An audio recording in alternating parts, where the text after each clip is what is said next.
5 minutes preparation YouTube চ্যানেলে তোমাদেরকে জানাই স্বাগত। আজকে আমরা বৈদিক লিটারেচার নিয়ে আলোচনা করব। 1500 খ্রিস্টপূর্বাব্দে ভারতে ইন্ডাস ভ্যালি সিভিলাইজেশনের সমাপ্তি ঘটে এবং সূচনা হয় বৈদিক সভ্যতার। ভারতে বৈদিক সভ্যতার সূচনা হয় আর্যদের ভারতে আগমনকে ঘিরে। ভারতে আর্যরা কোথা থেকে এসেছিল তা নিয়ে অনেকের অনেক রকম মতবিরোধ রয়েছে। তবে ম্যাক্স মুলারের মত অনুসারে আর্যরা সেন্ট্রাল এশিয়া থেকে ভারতে এসেছিল। আর্যরা সেন্ট্রাল এশিয়া থেকে ভারতের সপ্ত সিন্ধু ঘাটিতে তাদের বসতি স্থাপন করে। বেদ শব্দের উৎপত্তি হয় বিধি থেকে। বিধি কথার অর্থ হল জ্ঞান বা নলেজ। বেদকে প্রাচীনকালে শুনে মনে রাখা হতো, তাই বেদকে শ্রুতিও বলা হয়।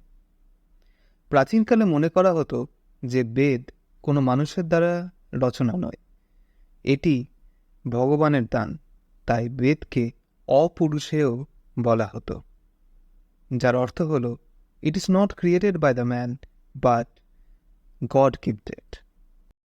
বৈদিক লিটারেচারকে 4টি ভাগে ভাগ করা হয়: বেদ, ব্রাহ্মণ, অরণ্যক এবং উপনিষদ। বেদকে আবার 4টি ভাগে ভাগ করা হয়, যথা ঋগ্বেদ, সামবেদ, যজুর্বেদ এবং অথর্ববেদ। ঋগ্বেদ, সামবেদ এবং যজুর্বেদকে একত্রিতভাবে বেদাত্রয়ী বা ট্রায়ো অব বেদাস বলা হয়।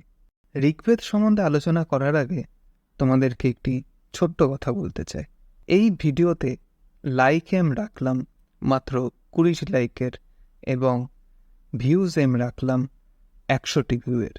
যদি তোমরা এই দুটি কমপ্লিট করে দাও তাহলে আমি ডেসক্রিপশানে এই বৈদিক লিটারেচারের ওপর আমার লেখা হ্যান্ডরিটেন নোটটি অ্যাটাচ করে দেব, যা তোমাদের প্রিপারেশনে যথেষ্ট সহায়ক হবে।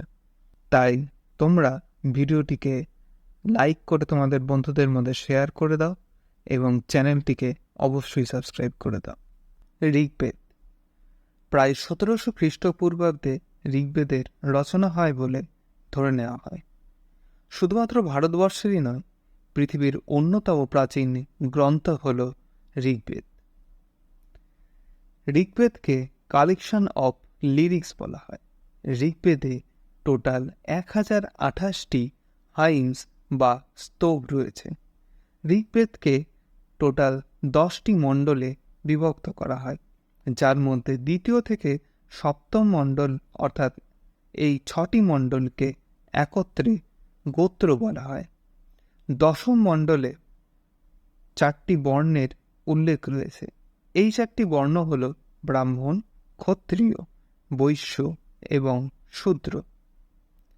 এছাড়াও ঋগ্বেদে ওম শব্দের উল্লেখ 1028 বার রয়েছে। জনা শব্দের উল্লেখ 275 বার রয়েছে। ঋগ্বেদের গায়কদের হোত্রা বলা হতো। হিন্দু ধর্মের সবথেকে গুরুত্বপূর্ণ মন্ত্র গায়ত্রী মন্ত্রের উল্লেখ এই ঋগ্বেদের 3য় মণ্ডলে পাওয়া যায়, যা বিশ্বামিত্র দ্বারা রচিত হয়েছিল। এই ঋগ্বেদে বিশ্বামিত্র 2টি নদীকে দেবী হিসাবে পূজিত করেছিল। সেই 2টি নদী হল বিয়াস এবং শতলুজ। সামবেদ সামবেদকে বুক অফ চ্যান্টস বলা হয়। এই বইটি ইন্ডিয়ান মিউজিকের দিক থেকে অত্যন্ত গুরুত্বপূর্ণ একটি বই। এই বইয়ে টোটাল 1549টি হাইমস বা স্তব রয়েছে। যজুর্বেদ যজুর্বেদকে বুক অফ স্যাক্রিফিসিয়াল প্রেয়ার্স বলা হয়। যজুর্বেদের 2টি খণ্ড, এক কৃষ্ণা যজুর এবং 2 হল শুক্লা যজুর। অথর্ববেদ অথর্ববেদকে বুক অফ ম্যাজিক্যাল ফর্মুলা বলা হয়। অথর্ববেদে টোটাল 20টি খণ্ড রয়েছে। উপনিষদ। উপনিষদকে বেদান্ত বলা হয়।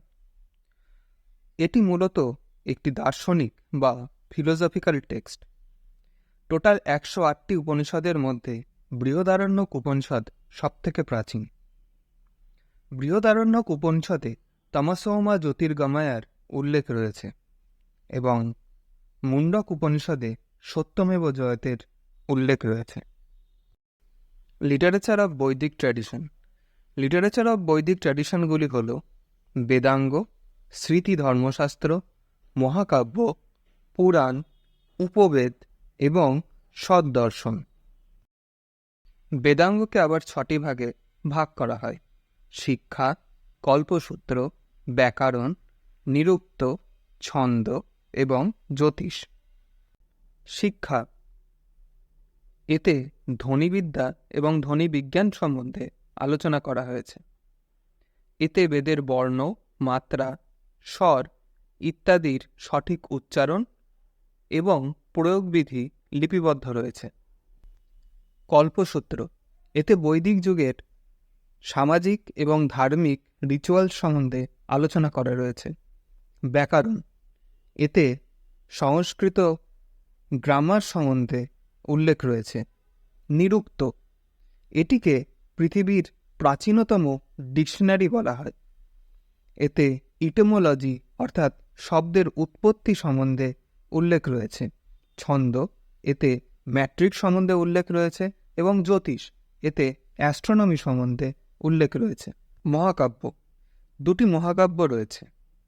একটি বাল্মীকি দ্বারা রচিত রামায়ণ, যা আদিকাব্য নামে পরিচিত, আরেকটি পৃথিবীর দীর্ঘতম মহাকাব্য, যা বেদব্যাস দ্বারা রচিত মহাভারত।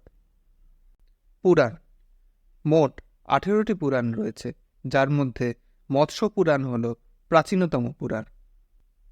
উপবেদ, প্রত্যেকটি বেদের আবার কিছু উপবেদ রয়েছে, যেমন ঋগ্বেদের উপবেদ হল আয়ুর্বেদ, শ্যামবেদের উপবেদ হল গান্ধর্ববেদ, যজুর্বেদের উপবেদটি হল ধনুর্বেদ এবং অথর্ববেদের উপবেদটি হল শিল্পবেদ। আজকের মতন এই পর্যন্তই। দেখা হচ্ছে নেক্সট টপিক নিয়ে নেক্সট ভিডিওতে।